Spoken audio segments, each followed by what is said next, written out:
প্রিয় নবম ও দশম শ্রেণীর শিক্ষার্থীরা, আশা করি তোমরা অনেক বেশি ভালো আছো। আজকে আমি আলোচনা করব তোমাদের হিসাব বিজ্ঞান বইয়ের দ্বিতীয় অধ্যায় লেনদেন নিয়ে। দেখো, আমি তোমাদের এই লেনদেন অধ্যায়ের কিছু গুরুত্বপূর্ণ এই টপিক এখানে তুলে রাখছি আগে থেকে। আশা করি এই গুরুত্বপূর্ণ যে টপিকগুলো আছে এগুলো যদি তোমরা জানো, তাহলে তোমাদের এই অধ্যায়ের যে সৃজনশীল প্রশ্নগুলো আছে তোমরা খুব ইজি ভাবে করতে পারবা বা এগুলো সম্পর্কে কি ধারণা পাবা। তো ফার্স্ট আমি এখানে কি লিখছি খেয়াল করো। লেনদেন শব্দটির অভিধানিক অর্থ হচ্ছে দেওয়া নেওয়া বা গ্রহণ বা প্রদান। আমি আরেকটু ভালোভাবে বলি। দেখো, লেনদেন আমাদের এখানে কি আছে? লেনদেন। লেন মানে হচ্ছে নেন, আর দেন মানে হচ্ছে দেন। না হয় তুমি দিবা, না হয় তুমি নিবা। লেনদেনের অর্থ হচ্ছে কি? না হয় তুমি দিবা আর না হয় তুমি নিবা।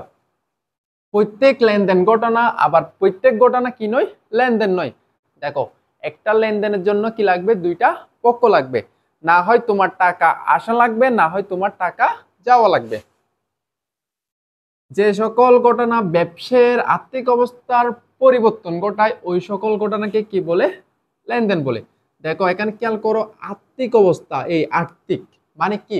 অর্থ। মানে যে সকল ঘটনা তোমার কি অর্থের পরিবর্তন ঘটাবে সেগুলাই হচ্ছে কি? লেনদেন। এবার দেখো, সবচেয়ে গুরুত্বপূর্ণ যে টপিকটা আছে হচ্ছে তোমাদের এই অধ্যায়, সেটা হচ্ছে কি? হিসাব সমীকরণ। মানে এই হিসাব সমীকরণের অঙ্ক তোমাদের পরীক্ষা 100% আসবেই আসবে। দেখো, এখানে এ মানে হচ্ছে কি? এসএস, যার বাংলা হচ্ছে কি? সম্পদ সমূহ। মানে এই এতে থাকবে কি? সম্পদ সমূহ। আর ইকুয়ালের পরে থাকবে কি? এল প্লাস উই। এল মানে হচ্ছে কি? লাইবিলিটিস, মানে হচ্ছে কি? দায় সমূহ। আর এখানে উই মানে হচ্ছে কি? ওনার্স ইকুইটি, মানে কি? মালিকানা শর্ত। আচ্ছা, এই জিনিসটা একটু ভালোভাবে বোঝার জন্য দেখো, আমি এখানে কি লিখছি? নোট দিয়ে লিখছি কি? কোনো প্রতিষ্ঠানের একটি নির্দিষ্ট সময়ের মোট সম্পদের পরিমাণ, কোনো প্রতিষ্ঠানের একটি নির্দিষ্ট সময়ের মোট পরিমাণ, মানে মোট সম্পদের পরিমাণ মালিকানা সত্ত্ব ও বহিদায়ের সমান হবে। দেখো, একটা সম্পদের মানে একটা নির্দিষ্ট সময় আর কি, মোট সম্পদ যত হবে মালিকানা সত্ত্ব বহিদায়ও কি হবে? তত হবে। মানে দুইটাই সমান থাকা লাগবে। সমীকরণের দেখো, এখানে যে সমীকরণের প্রভাবটা আমি লিখছি, আসলে এটা হচ্ছে কি? পূর্ণ রূপ না, এটার একটা পূর্ণ মানে বর্ধিত রূপ দেওয়া আছে। এটা হচ্ছে কি? দেখো, হিসাব সমীকরণের বর্ধিত রূপ হচ্ছে কি? Equal L plus C minus D plus R minus E. এখন এখানে সি ডি আর মানে কি আমরা জানি না। তাহলে দেখো, আমি তোমাদের বোঝার সুবিধার্থে এখানে পাশে সবগুলার পূর্ণ রূপ লিখে দিছি। ফার্স্টে হচ্ছে আমরা দেখি এ মানে হচ্ছে এসএস, যার বাংলা হচ্ছে কি? সম্পদ। এল মানে হচ্ছে কি? লাইবিলিটিস, মানে হচ্ছে কি? দায়। সি মানে ক্যাপিটাল মূলধন। আর মানে হচ্ছে রেভিনিউ, যার মানে হচ্ছে রেভিনিউ বা আয়। ই মানে হচ্ছে কি? এক্সপেন্সেস, মানে হচ্ছে খরচ বা ব্যয়। তারপর এখানে ডি দেওয়া আছে, দেখো ড্রয়িংস, আর বাংলা হচ্ছে কি? উত্তোলন। দেখো, এখানে আমরা যখন সম্পদের দিকে, যে সম্পদ, সম্পদ আমাদের, আমি আবার বলতেছি, দেখো একটি নির্দিষ্ট সময়ে মোট সম্পদের পরিমাণ, এখানে মনে করো যদি 5 লক্ষ হয়, তোমাদের এই দায়ের দিক বা মালিকানা সত্ত্বের দিকেও তোমাদের কত হতে হবে? 5 লক্ষ হওয়া লাগবে। মানে এই দুইটা ইকুয়াল, একই তত্ত্ব, এই যে সমান দিছে মানে দুইটাই সমান হওয়া লাগবে। আচ্ছা, আমাদের এখানে যে বর্ধিত রূপটা আছে এটা জানা কিন্তু বেশি গুরুত্বপূর্ণ।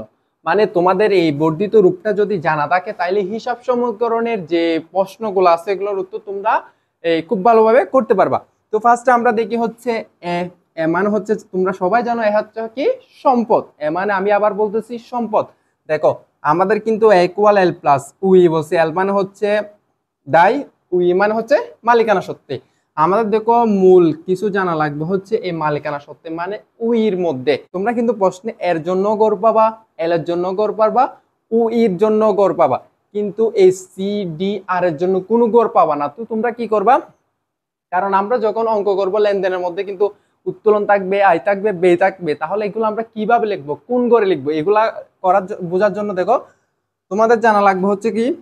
উই মালিকানা সত্ত্ব যে ঘর আছে সেটা তো হচ্ছে, যদি সি ক্যাপিটাল থাকে, মূলধন থাকে, মালিকানা সত্ত্বে বাড়াই দিবা। ডি মানে ড্রয়িংস, মানে উত্তোলন, উত্তোলন থাকলে মালিকানা সত্ত্ব থেকে কমাই দিবা, মানে বাদ দিবা। আর আর মানে হচ্ছে আয় বা রেভিনিউ, মানে আয় বা রেভিনিউ কিন্তু মালিকানা সত্ত্বে যোগ হবে। আমি আবার বলতেছি, আয় বা রেভিনিউ মালিকানা সত্ত্বে কি হবে? যোগ হবে, মানে বাড়াই দেওয়া লাগবে। এরপর আছে ই মানে হচ্ছে কি তোমার, ই মানে হচ্ছে এক্সপেন্সেস, মানে যেটা কি ব্যয়।